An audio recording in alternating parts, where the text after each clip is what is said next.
कोई भी सती मैया से बोला तक नहीं। पिता के घर गई जरूर, परंतु केवल उनकी माता परसूती जी को छोड़ करके कोई नहीं बोला।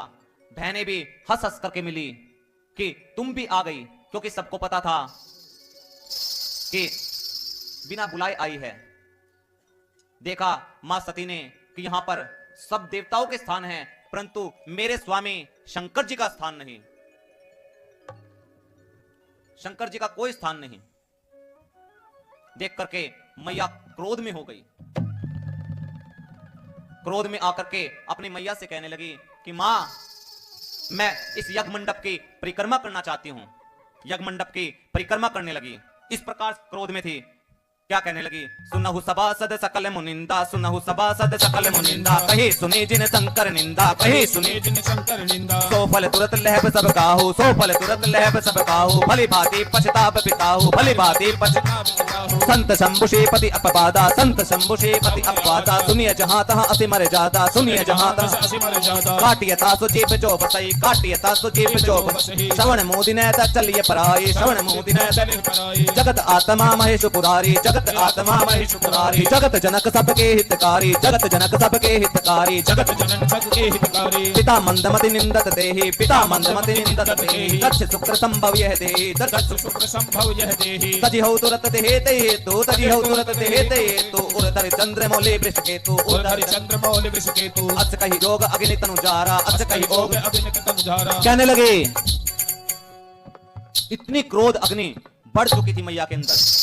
कहने लगी, इतना आवेश बढ़ गया कि हे देवगण, हे ऋषिगण, जितने भी इस यज्ञ में आए हैं सबको अवश्य दंड दिया जाएगा, अवश्य दंड मिलेगा। जिस सभा में संत की, शंभु की, श्री हरि की निंदा हो रही हो, यदि आपके अंदर सामर्थ्य है तो निंदा करने वाले की जीभ को काट दिया जाए, यदि सामर्थ्य नहीं है तो कान को बंद करके वहां से चले जाना चाहिए। मेरे पति केवल मेरे पति मात्र नहीं है, वो संपूर्ण जगत के पिता है, और इस मंदमती पिता ने मेरे पति का अपमान किया। आज के बाद ये सती इस दक्ष की बेटी के रूप में जीवित नहीं रहना चाहती। इतना कह करके सती मैया ने अपने दाहिने पैर के अंगुश से योग अग्नि को प्रज्वलित किया और अपने सारे शरीर को जला करके भस्म कर दिया। हाहाकार मच गया। नारद जी ने जाकर के भगवान शंकर जी को बताया। भगवान शंकर जी ने अपनी जटाओं से एक केश को निकाला, धरती पर पटका, वीरभद्र प्रकट भये। वीरभद्र को कुपित किया। वीरभद्र पूरे क्रोध में आ गए और जाकर के जो दक्ष के यज्ञ का आचार्य था, सबसे पहले तो उसकी दाढ़ी को पकड़ा, सिर इधर उधर घुमाया और पटकने लगा। एक पूषा नाम का देवता था, भगवान शंकर की जिस समय निंदा हो रही थी हंस रहा था खिलखिला करके। वीरभद्र ने 180 डिग्री का अपना मुक्का बनाया और एक जबड़े पे दिया, सारा जबड़ा बाहर आ गया, कभी हंसने लायक रहा ही नहीं।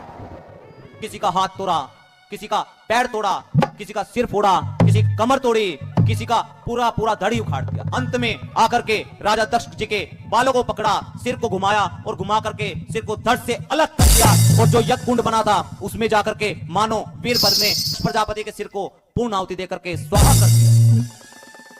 यज्ञ नारायण की महिमा को बचाने के लिए लक्ष्मी जी एवं सभी देवी देवताओं ने भगवान श्री हरि की प्रार्थना की। यज्ञ नारायण की महिमा को बचाने के लिए, उसको संपूर्ण करने के लिए दक्ष को बकरे का सिर लगा करके पुनः दोबारा जीवित किया गया। और मरने से पहले सती मैया ने भगवान श्री हरि राम जी से वरदान मांगा, जन्म जन्म शिव पद अनुरागा, कि मुझे जन्म जन्म तक भगवान शिव के चरणों की दासी ही बनी रहूं। भगवान श्री राम जी ने भी कहा, तथास्तु, यही होगा। इसी कारण से तेहि कारण हिम गिरि ग्रह जाय, इसी कारण से हिमगिरी, हिमाचल जो पर्वत है, उसकी पुत्री के रूप में पार्वती मैया का जन्म हुआ। यह कथा कहती है कि अति इतनी नहीं करनी चाहिए कि हमारी क्षति हो जाए। यहां पर महाराज दक्ष ने जगत पिता से ही बैर मोल ले लिया। भगवान शंकर जी से इतनी अति बढ़ गई।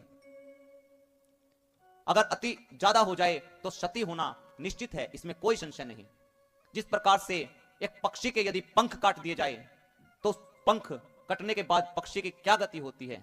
अति कभी ना करना प्यारे, इति तेरी हो जाएगी, बिन पंखों के पंछी जैसी गति तेरी हो जाएगी।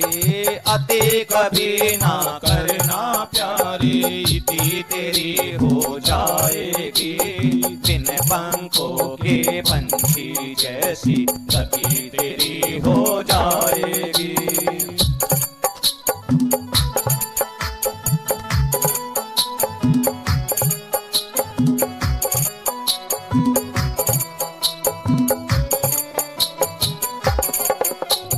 अति सुंदर थी सीता मैया, जिसके कारण हरण हुआ, अति घमंडी था वो रावण, जिसके कारण मरण हुआ। अति सुंदर थी सीता मैया, जिसके कारण हरण हुआ, अति घमंडी था वो रावण, जिसके कारण मरण हुआ।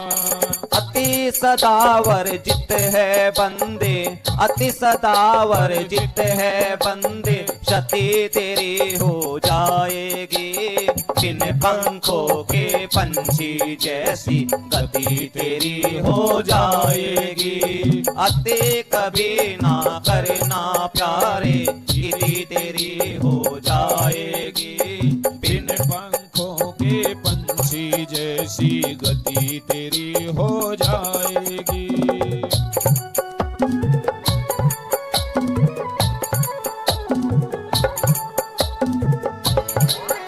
महाभारत का युद्ध क्यों हुआ था? अति वचन बोली पांचाली, महाभारत का युद्ध हुआ।